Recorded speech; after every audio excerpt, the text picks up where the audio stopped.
아멘. 네, 오늘 하나님께서 우리들에게 주시는 말씀은 사도행전 13장 20절에서 25절까지의 말씀입니다. 사도행전 13장 20절에서 25절까지의 말씀입니다. 저와 여러분들이 한 절씩 교독하도록 하겠습니다. 그 후에 선지자 사무엘 때까지 사사를 주셨더니 그 후에 그들이 왕을 구하거늘 하나님이 베냐민 지파 사람 기스의 아들 사울을 40년간 주셨다가 패하시고 다윗을 왕으로 세우시고 증언하여 이르시되 내가 이새의 아들 다윗을 만나니 내 마음에 맞는 사람이라 내 뜻을 다 이루리라 하시더니 하나님이 약속하신 대로 이 사람이 후손에서 이스라엘을 위하여 구주를 세우셨으니 곧 예수라. 그가 오시기에 앞서 요한이 먼저 회개의 세례를 이스라엘 모든 백성에게 전파하느니라. 요한이 그 달려갈 길을 마칠 때 말하되 너희가 나를 누구로 생각하느냐 나는 그리스도가 아니라 내 뒤에 오시는 이가 있으니 나는 그 발에 신발끈을 풀기도 감당하지 못하리라 하였으니. 아멘. 네, 여러분들이 잘 아시는 독일의 음악가이면서 작곡가인 베토벤, 이 베토벤은 이런 이야기를 했다고 합니다. 남보다 더욱 하나님께 가까이 하고 하나님의 영광을 인류 세계에 널리 알려주는 일 이외에 더 고귀한 사명은 없다라고 이야기했다고 합니다. 그렇습니다. 이 베토벤, 우리에게 알려진 이 작곡가이면서 음악가인 이 베토벤은 이 생각했던 정말 가장 귀한 사명이란 하나님과 더 가까이 하며 하나님을 전하는 삶이다라고 이야기하고 있습니다. 우린 때로는 직분이라는 것을 살다 보면 받게 되죠. 그렇죠? 여러 가지 직분을 받게 됩니다. 사회 안에서 또 교회 안에서 또 뭐 가정 안에서 여러 가지 직분을 받게 되는데요. 우리가 그 직분 때문에 우리의 사명을 잃어버릴 때가 있습니다. 그러나 오늘 베토벤, 이 베토벤 처음에 예로 들었던 이 베토벤은 자신의 사명이 무엇인지를 뚜렷이 알고 있었죠. 물론 음악적인 재능이 뛰어났고 수많은 곡들을 작곡하셨지만 그것보다 가장 고귀한 사명이란 하나님을 전하는 것, 하나님께 더 가까이 하는 것이다라고 이야기하고 있습니다. 그렇습니다. 우리가 먼저 생각해야 되는 것, 우리 삶 속에서 우선순위 되어야 되는 것은 직분보다는 사명인 것을 우리는 항상 인지하며 살아가야 할 것입니다. 그렇다면 직분보다는 사명을 먼저 우선순위 두면서 인지하며 살아가는 삶이란 무엇인가를 오늘 본문을 보며 살펴보도록 하겠습니다. 본문 20절에 보시면 그 후에 선지자 사무엘 때까지 사사를 주셨더니, 그렇죠? 그 전까지는 하나님께서 이스라엘 백성들이 어려움이 있을 때 왕이 아닌 그때마다 사사를 세우셔서 그들을 구원하시죠. 그렇죠? 그리고 나서 21절 그 후에 그들이 왕을 구하거늘 하나님이 베냐민 지파 사람 기스의 아들 사울을 40년간 주셨다가, 그렇죠? 사울을 어떻게 하십니까? 40년간 주셨다라고 표현하고 있습니다. 그러니까 이 직분이라는 것은 어떤 것이에요? 하나님께서 주신 것이다라는 것을 명확하게 나타내고 있죠. 그렇다면 사울이라는 인물은 어떠한 인물입니까? 이스라엘의 이 최초의 왕이면서 이 사무엘상 9장 1절 그리고 10장 21절에 보면 사울에 대해서 이렇게 이야기하고 있죠. 이스라엘 중에 그보다 외모가 더 준수한 자가 없고 키는 모든 백성보다 어깨 위는 더했다라고 말하고 있습니다. 굉장히 외적으로 뛰어난 외모를 가진 사람이다라고 우리가 추측할 수 있죠. 네, 그리고 이제 사무엘 선지자를 통해서 기름을 부음 받아서 이제 왕이 된 인물입니다. 그런데 이제 하나님의 뜻에 어긋나는 행동을 하죠. 그래서 이제 사무엘 선지자에게 이제 꾸지람을 받습니다. 그 후로 사울의 삶이 어떠합니까? 그 후에 이제 정상적인 삶에서 많이 벗어나게 됩니다. 우리가 잘 아는 한 예로 이제 사울의 이제 많이 자신의 자존감이 많이 내려가죠. 그러면서 다윗을 어떻게 합니까? 다윗이 보기에 자신보다 인기가 많아지는 것을 보며 그를 질투하고 그를 살해하려고 죽이려고 하죠. 그의 삶의 나머지 부분들을 어떻게 해요? 다윗을 계속 죽이려는 삶으로 그 시간을 낭비하며 살아갑니다. 그러다가 어떻게 합니까? 그는 결국에 블레셋과의 전쟁에서 이제 아들 셋도 잃고 자신도 이제 자살을 함으로써 삶을 마감하게 됩니다. 여기서 우리들에게 주는 교훈이 무엇일까요? 이 직분이라는 것은 이 사울은 제 생각에는 당시의 사울은 사실 많은 전쟁에 나와서 승리를 거뒀어요. 그리고 왕국을 사실 성공적으로 이제 만들었다라는 평을 받기도 합니다. 그러나 이 사울이 실수한 것이 무엇입니까? 저는 자신의 직분에 집중했다고 보여집니다. 그러니까 자신의 왕이라는 그 직분에 집중했기 때문에 이러한 실수, 이러한 죄를 범하지 않았나라고 생각할 수 있죠. 여러분들 우리가 집중해야 될 것은 무엇이에요? 결국엔 사명이에요. 사명이라는 건 무엇이에요? 이 사명의 기본이 무엇입니까? 가장 기본으로 베이스로 깔려야 되는 것이 무엇이에요? 하나님의 왕되심이라는 것이에요. 사울 왕으로 세워졌지만 한 나라 이스라엘 왕으로 세워졌지만 왕 되시는 분은 누구세요? 하나님이시라는 거예요. 하나님. 첫 번째로 정말 우리가 그 직분보다 사명이 먼저 되는 삶이란 무엇입니까? 말 그대로 우리의 사명에 초점을 맞춘 삶인 것이에요. 그것이 첫 번째인 것이죠.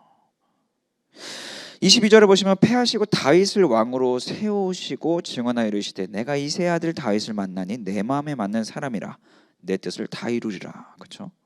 이제 패하시고 다윗을 왕으로 세우십니다. 그렇죠? 결국엔 무엇이에요? 이 왕이라는 거 우리가 볼 땐 굉장한 직분인데 어때요? 하나님께서 무너뜨리시면 그냥 바뀌는 수밖에 없는 직분이라는 것이에요. 우리가 볼 때는 굉장히 높은 직분이고 결코 내려가기 힘들 직분일 것 같은데 하나님께서 그를 폐하신다면 그냥 한순간에 폐하여진다는 것이죠.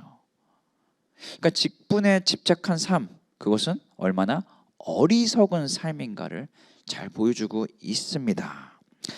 그리고 다윗을 어떻게 표현합니까? 22절 다윗을 만나니 내 마음에 맞는 사람이라 내 뜻을 어떻게 해요? 다 이루리라. 그렇죠? 이 하나님께서 각자에게 허락하신 신분의 목적이 너무나 잘 나타나 있다고 보여집니다. 이 다윗은 왕으로 세워졌기 때문에 우리와는 상관이 없다라고 말할 수 없죠. 그렇죠? 이것은 결국에는 우리 각자에게 주어진 신분에 따라서 우리의 목적이 무엇인가? 내 마음에 맞는 사람, 그리고 내 뜻을 다 이루는 사람이 되어야 하는 것이죠. 하나님과 마음을 맞는 사람이란 무엇일까요, 여러분들? 사람과 사람 간에 이 마음을 맞추기 위해서 우리가 무엇을 해야 될까요? 사실 서로를 알아가기에 힘써야겠죠. 그렇죠? 그렇죠? 관심을 가져야 돼요. 그리고 관심을 넘어서서 어떠한 마음을 가져야 됩니까? 우리가 사랑의 마음을 가져야 하는 것이죠, 여러분. 여러분들 우리가 성경을 보고 또 기도를 하고 지금 이 순간에도 여러분들 예배를 드리고 계십니다. 근데 이 목적이 무엇이냐는 거예요, 여러분들. 오늘 본문은 우리에게 직분을 주신 이유에 대해서 너무나 잘 설명하고 있어요. 그 목적이 무엇인가? 내 마음에 맞는 사람, 내 뜻을 다 이루는 사람이에요.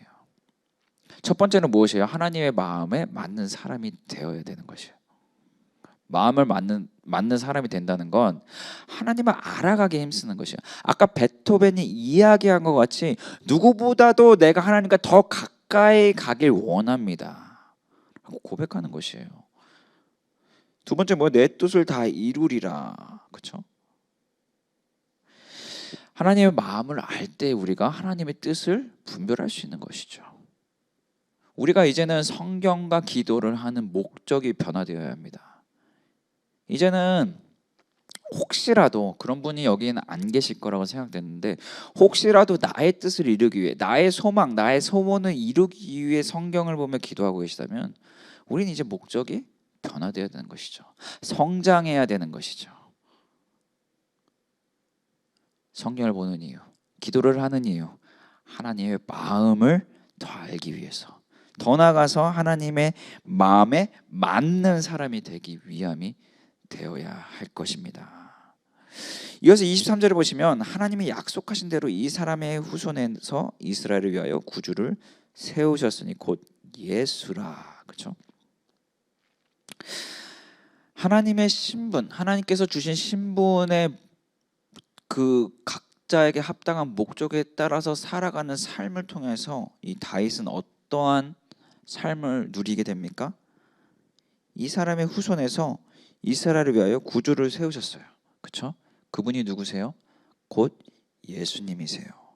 근데 오늘 23절에 보시면 구주를 세우셨다. 그렇죠? 이 구주는 헬라어 소테르로 이 사도행전 안에서 오로지 2번 사용하고 있어요. 오늘 본문과 그리고 5장 31절에서 사용하고 있습니다.